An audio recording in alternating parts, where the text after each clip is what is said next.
आज अक्षय तृतीया है। अक्षय तृतीया पर हम साधु सतपथ जी से चर्चा कर रहे हैं। हमारा प्रश्न है, स्वामी सत्यवक्ति जी द्वारा स्थापित सत समाज का उद्देश्य क्या है?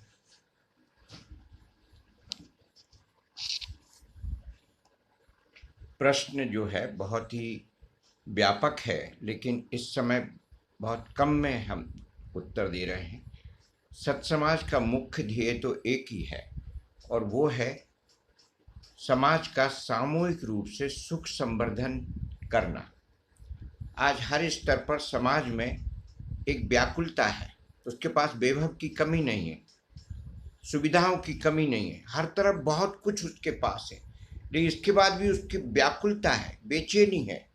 उसका कारण है बहुत सारे भ्रम। उन भ्रमों को दूर करना और सामूहिक रूप से समाज का सुख बढ़ाने की कोशिश करना, ये सत्समाज का उद्देश्य है। हमारा दूसरा प्रश्न है, सत समाज में प्रार्थना का क्या महत्व है?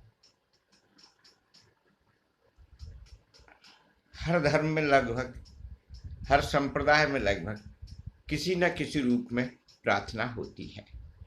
उसका रूप कुछ भी हो सकता है, लेकिन प्रार्थना का जो सही उद्देश्य है उस तक लोग पहुंचते नहीं। उसका उद्देश्य है प्रभु के चरणों में जगह बनाकर एक आत्मीयता और वात्सल्य भाव से रहना, और वहाँ अपने आप को उपस्थिति देना, दिखाना नहीं। हर समाज में है वो।